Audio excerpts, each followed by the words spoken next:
नमस्कार। गणित पढ़ाने का मुख्य उद्देश्य बच्चों को गणित में निपुण बनाना है, लेकिन क्या हमारी पाठ्योजना बच्चों को गणित में निपुण बनाने के लिए उपयुक्त है?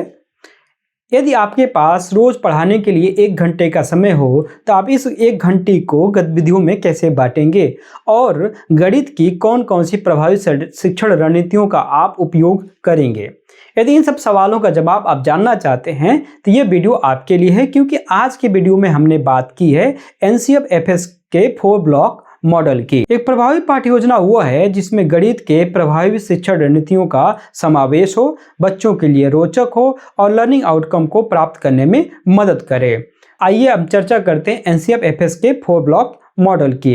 लेकिन आगे बढ़ने से पहले वीडियो में एक आपसे छोटी सी रिक्वेस्ट है, यदि आपने चैनल को सब्सक्राइब नहीं किया है अब तक तो सब्सक्राइब कर लें, लाइक करें और बेल आइकॉन को ऑन कर लें। NCERT-FS के अनुसार हमारी गणित की पाठ्योजना 4 खंडों में होनी चाहिए, जिसमें पहला खंड है मौखिक गणित चर्चा, दूसरा खंड है दक्षता शिक्षण, तीसरा खंड है कौशल अभ्यास और चौथा खंड है गणितीय खेल। तो इस मॉडल का उपयोग आप कैसे करेंगे? तो इस मॉडल का उपयोग आप क्लास में कैसे करेंगे? जब भी आप क्लास में जाएं तो पहले किसी गणितीय सवाल, संदर्भ या थीम पर 5 से 10 मिनट बच्चों के साथ मौखिक गणित चर्चा करें।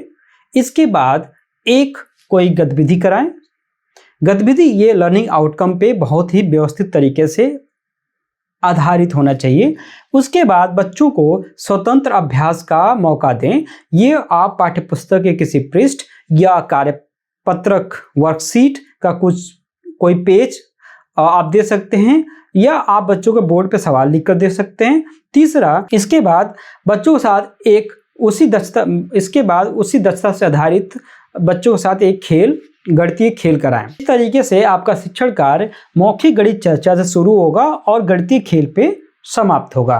तो आइए अब एक एक खंड को हम विस्तार से देखते हैं। पहला खंड है मौखिक गणित चर्चा। इसका उद्देश्य बच्चों को मौखिक रूप से गणित करने में सक्षम बनाना, कक्षा में गणितीय चर्चा का वातावरण बनाना, बच्चों में कॉन्सेप्ट, प्रोसेस और रीजनिंग की समझ मजबूत करना, बच्चों में मेंटल कैलकुलेशंस के कौशल समृद्ध करना और बच्चों के दैनिक जीवन से गणित को जोड़ना। अब सवाल यह है कि आप इसके लिए क्लास में क्या क्या करेंगे? मौखिक गणित चर्चा के लिए आप अलग अलग थीम और सवाल को प्रतिदिन सोचें। यदि आप कॉन्सेप्ट, प्रोसेस या रीजनिंग से संबंधित बच्चों की समझ मजबूत करना चाहते हैं तो कोई भी आप सवाल बच्चों के साथ साझा करें और उस पर चर्चा करें। जैसे बच्चों के साथ आप मौखिक रूप से गिनती गिनें, 1 2 3 4 5 6 7 8, और इसमें चर्चा करें कि अच्छा गिनती जब मैं गिन रहा हूँ 1 2 3 4 हर बार कितनी गिनती बढ़ रही है, या मैं उल्टी गिनती कर रहा हूं तो हर बार कितनी गिनती कम हो रही है। इस तरीके से आप गिनती में बात कर सकते हैं। आप बच्चों से पूछ सकते हैं कि आज आप स्कूल आते समय कहां कहां आपने संख्या देखा, उस संख्या का मतलब क्या था, या आप तो ये तो रहा कॉन्सेप्ट, प्रोसेस और रीजनिंग। इसी तरह जब आप मेंटल कैलकुलेशन पे काम कर रहे हैं तो रोज आप जोड़, घटाना, गुणा, भाग से संबंधित अलग अलग सवाल मौखिक रूप से बोलें और उसको कैसे हल करना है मेंटल रूप में, वो बच्चों के साथ उस तरीके पे चर्चा करें। जैसे 8 और 9 जोड़ना है तो बच्चों से बात करें कि अच्छा 8 और 8 को हम डबल करके उसमें 1 जोड़ सकते हैं, या 9 में अगर हम 8 से 1 ले लें तो 10 हो जाएगा और 10 और 7 17 होगा। जैसे हम 10 बना के जोड़ सकते हैं। इसी तरह घटाने, गुणा, भाग के अलग अलग तरीकों पे आप चर्चा करें। यदि आप बच्चों के व्यवहारिक संदर्भ से आप चर्चा कर रहे हैं तो आप व्यवहारिक संदर्भ से संबंधित कुछ उदाहरण ले सकते हैं। जैसे कि 35 रुपए में कितने अलग अलग तरीके के नोट हो सकते हैं। यदि आप 500 रुपये लेकर दुकान जाएं और आपको 5 चीज़ें खरीदनी हैं और उसमें से 100 रुपये आपको बचानी है, तो आप क्या क्या सामान खरीदेंगे और कैसे बचाएंगे? तो ऐसे कुछ अलग अलग सामानों पे, बच्चों के खरीदारी पे, मेला से संबंधित, आसपास उनके परिवेश में जो कामकाज है उनसे संबंधित सवाल आप बच्चों के साथ साझा करें और उसके हल करने के तरीकों पे आप बच्चों से मौखिक गणित बातचीत करने के बाद अब आप खंड 2 की दक्षता शिक्षण की एक गतिविधि कराएंगे। इसके लिए बच्चों को आप बोलेंगे कि अच्छा चलो हम आप एक गतिविधि करते हैं। ये गतिविधि आपकी लर्निंग आउटकम पे आधारित होनी चाहिए। तो लेकिन गतिविधि के आपके चरण क्या होने चाहिए, आप पहले क्या करेंगे, उसके बाद क्या करेंगे, फिर उसके बाद क्या करेंगे, ये आपको समझना बहुत ही जरूरी है। तो आइए इसे एक जोड़ के सवाल के उदाहरण से हम समझते हैं कि आज अगर आप जोड़ पढ़ाने जा रहे हैं तो बच्चों को बताएं कि आज हम जोड़ के सवाल हल करेंगे। और इस गतिविधि में मान लेते हैं कि बच्चों को आपने अवधारणा पहले से बता दिया है। तो पहले आप बच्चों को एक सवाल बोलें, जैसे कि रमा के पास 8 रुपए थे, उसके मम्मी ने उसे 9 रुपए और दे दिए, तो बताओ अब उसके पास कितने रुपए हो गए। ऐसे सवाल एक बच्चों को बोलिए और बच्चों को थोड़ा सोचने का मौका दीजिए और उनके जवाब पे थोड़ा चर्चा करिए। उसके बाद आप बच्चों को यही सवाल दोबारा बोलें कि रमा के पास 8 रुपए थे, उसके मम्मी ने उसे 9 रुपए दे दिए, तो बताओ अब कितने रुपए हो गए। तो बच्चों से आप एक चर्चा करें कि सवाल में क्या क्या दिया हुआ है। तो इस सवाल में हमको पता है कि रमा के पास 8 रुपए थे। तो आप बच्चों को आप विजुअल बना सकते हैं। अब मान लीजिए एक ऐसे मैं विजुअल बना रहा हूँ कि रमा के पास 8 रुपए थे, उसकी मम्मी ने उसे 9 रुपए और दे दिए, तो अब रमा के पास कितने रुपए हो गए। तो 8 और 9 को हमें क्या करना है, जोड़ना है। 8 और 9 को क्यों जोड़ना है, क्योंकि हमें पता करना है कि रमा के पास कितने रुपए हो गए। तो इसके लिए हमें दोनों संख्याओं को जोड़ना होगा। तो हम इसको कैसे लिखेंगे, 8 + 9 बराबर क्वेश्चन मार्क। अच्छा, हमने यहाँ पे जोड़ का निशान क्यों लगाया, हमने जोड़ के निशान इसलिए लगाया क्योंकि हमें दोनों संख्याओं को जोड़ना है। तो बच्चों से ऐसे क्यों के सवाल पूछिए। अच्छा, इसको आप कैसे हल करेंगे, हल करने के क्या क्या तरीके हो सकते हैं। अच्छा, इसको आप हल कैसे करेंगे, तो हल करने के क्या क्या तरीके हो सकते हैं। या हम 8 के आगे 9 गिन लें या 9 के आगे हम 8 गिन लें। अच्छा रहेगा कि हम बड़ी संख्या के आगे से गिनें। तीसरा तरीका ये भी हो सकता है कि 9 को हम 10 बना लें। तो 10 बनाने के लिए 8 में से 1 लें, तो 10 और 10 7 17। तो हल करने के क्या तरीका है, ये बच्चों से आप चर्चा करें। इसका योग होगा 17। लेकिन क्या ये मेरा उत्तर सही है, इसको मैं कैसे जानूंगा। तो मैं दोबारा एक बार देखता हूं। अच्छा, 9 को 8 को मैंने जोड़ा, और मैंने क्यों जोड़ा, क्योंकि मेरे पास जोड़ का निशान है। तो 9 में अगर हम 8 में अगर 9 मिलाना हो तो हम अगर 9 में से 2 ले लें तो 10 और 10 7 17 ऐसे भी होगा। या 8 में से 1 ले लें 10, 10 7 17। या 9 में से अगर 8 गिनता हूं तो 10 11 12 13 14 15 16 17, कितना होगा 17। तो दोबारा चेक करना जरूरी है कि उत्तर सही है कि नहीं है। ये मैं बच्चों को बताऊंगा। इसके बाद एक सवाल और बोलिए और बच्चों को खुद से छोटे समूह में एक दूसरे से चर्चा करके हल करने के लिए कहिए, और उसमें आप भी बच्चों के साथ साथ हल करें। जैसे कि मेरे पास 7 रुपए थे, मुझे 8 रुपए और मिल गए, तो बताइए अब मेरे पास कितने रुपए हो गए। बच्चों को बोलिए कि चलो इस सवाल को आप एक दूसरे से समूह में चर्चा करिए और इसको लिख के हल करिए। तो इसको लिख कर हल करने के लिए बच्चों को पहले करने दीजिए, उनके साथ साथ आप भी हल करिए। कि मेरे पास 7 रुपए थे, तो मैं पहले 7 लिखूंगा, मुझे 8 रुपए और मिल गए, इसके मतलब मुझे प्लस का निशान लगाना है। जुड़ रहे हैं, और कितने मुझे मिले 8, और मुझे इसको अब जोड़ना है। बच्चों को हल करने दीजिए, उसके बाद आप भी साथ साथ करिए। ये करने के बाद आप 1-2 सवाल बच्चों को बोर्ड पे आप लिख कर दे दीजिए, या आप मौखिक रूप से बोलिए और उनको बोलिए कि चलिए आपको स्वतंत्र रूप से बिना किसी की मदद लिए अकेले हल करना है। जैसे मैं एक सवाल बोला, 9 कंचे हैं और उसे 8 कंचे और मिल गए, तो अब बताओ उसके पास कितने कंचे हो गए। सवाल बोलने के बाद बच्चों को खुद से हल करने के लिए कहिए, और ग्रुप में जाइए, देखिए बच्चे कैसे हल कर रहे हैं, बच्चों के कार्य का अवलोकन करिए और जरूरत के अनुसार बच्चों से चर्चा करिए कि आपने इस सवाल को कैसे हल किया, आपने ये प्रक्रिया क्यों की, और क्या तरीका है हल करने का। ये बच्चों से बातचीत करिए, फीडबैक दीजिए, मदद करिए। और जब बच्चे सवाल हल कर लें तो बच्चों से बोलिए कि अच्छा, आप दोबारा अपने सवाल को एक बार आप जांचें, आपने जो हल किया है वो सही है कि नहीं है। बच्चों को दोबारा जांच करने के लिए कहें। जब बच्चे जांच कर लें तो बच्चों से बोलें, तो बच्चों को आप कुछ बच्चों को बोलिए कि आप चलिए बड़े समूह में सबको बताइए कि आपने इस सवाल को कैसे हल किया। बच्चों को अपनी प्रक्रिया समझाने के लिए कहिए कि एक एक स्टेप वो बताए उसने कैसे हल किया। बच्चे सवाल आपसे बता रहे हो तो उनको सुने ध्यान से, उसके बाद बच्चों से सवाल जवाब करें। जैसे 9 + 8 को जोड़ना था, तो क्वेश्चन मार्क, इसको हम जोड़ेंगे तो हमारा उत्तर कितना आएगा 17। यदि यहां से हम 8 हटा दें तो इसके जगह पे क्या आएगा? बच्चों को सोचने के लिए बोलिए। अच्छा, कि कौन कौन संख्या 9 में कौन कितना मिलाएंगे कि 17 होगा? तो बच्चों को तुरंत जवाब आएगा, अरे 8 ही तो मिलाएंगे इसमें, तो 9 8 कितना होगा? 17। या यहां पे हमारा 8 है, लेकिन अगर हम इसको 8 कर दें तो कितना होगा? तो बच्चों को पता, अच्छा इसमें से एक कम हुआ है तो इसमें से भी क्या होगा? एक कम होगा, तो ये कितना हो जाएगा? 16।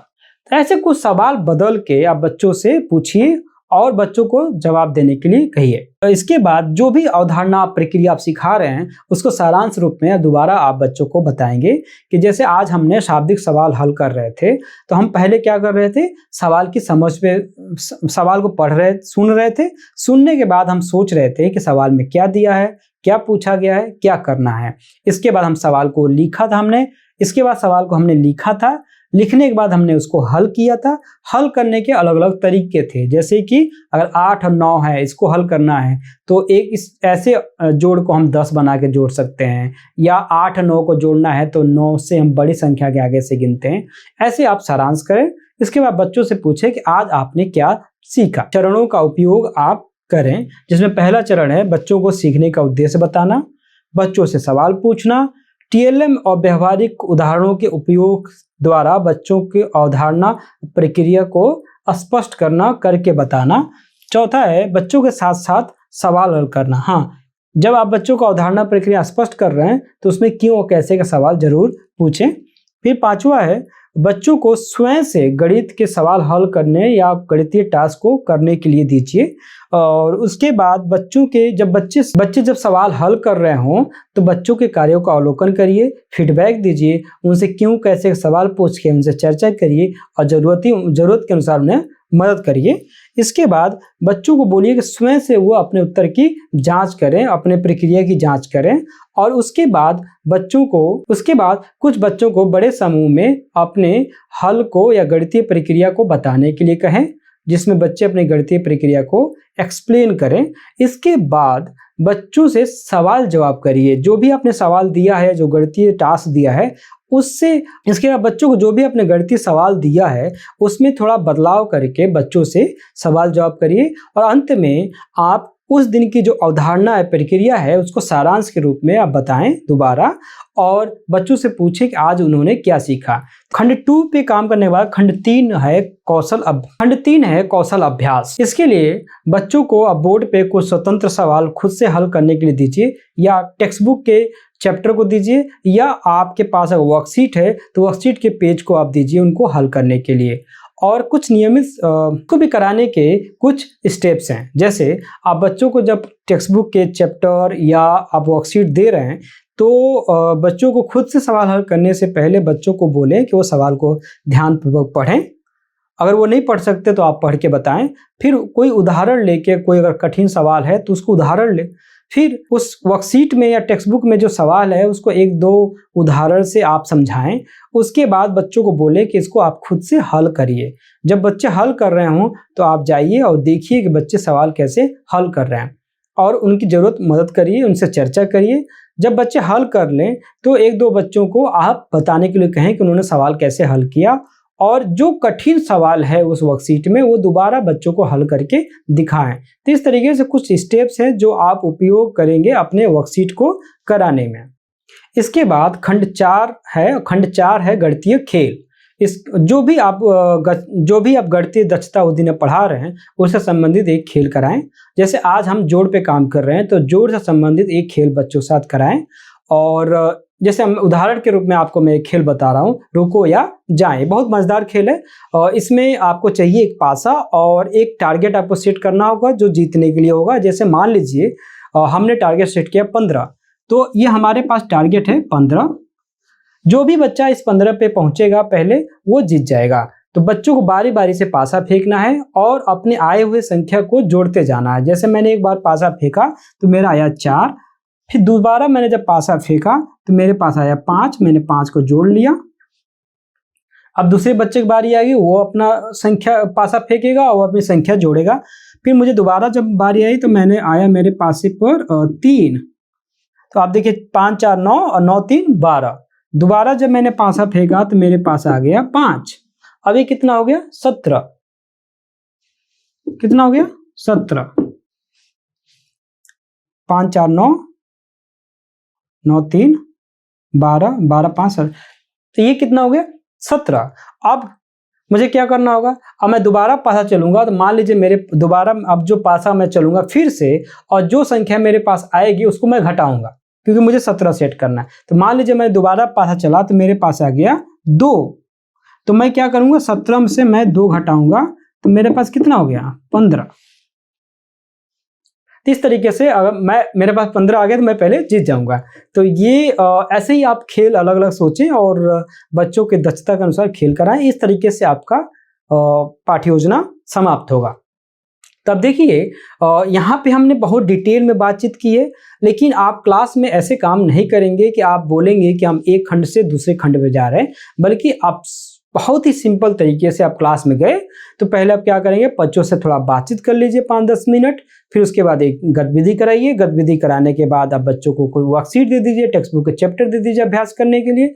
अभ्यास करने के बाद बच्चों के साथ कहिए चलिए सब लोग एक खेल खेलते हैं, और खेल खेलने के बाद बोलिए क्या चलिए हमारा आज का गणित का क्लास समाप्त हुआ। ये था गणित शिक्षण के लिए 4 ब्लॉक मॉडल। लेकिन याद रखें बच्चों की जरूरत के अनुसार हम अपने पाठ्य योजना में बदलाव कर सकते हैं। बच्चों की जरूरत के अनुसार अपनी पाठ्य योजना में आप बदलाव अवश्य करें, क्योंकि देखिए हमारा जो समझ है हमेशा वो सीमित रहेगा, लेकिन हम ये बोलेंगे कि आज के अनुसार जो हमारी समझ है आज के लिए वो बेहतर है, और जैसे जैसे हम काम करते हैं हमारी समझ और जैसा कि प्रोफेसर जे कृष्णमूर्ति अपने एक किताब में उन्होंने जिक्र किया है कि हमारी जो जैसा कि प्रोफेसर जे कृष्णमूर्ति ने अपने किताब में जिक्र किया है कि हमारी जो समझ है ज्ञान है वो हमेशा सीमित ही रहेगा, क्योंकि हमारा ज्ञान जो है वह निर्भर है हमारे मेमोरी पे, और मेमोरी चला गया तो सब कुछ खत्म। और हमारा मेमोरी निर्भर है हमारे अपने अनुभव पे, और अनुभव जो हम किताबों से पढ़ के लिख कर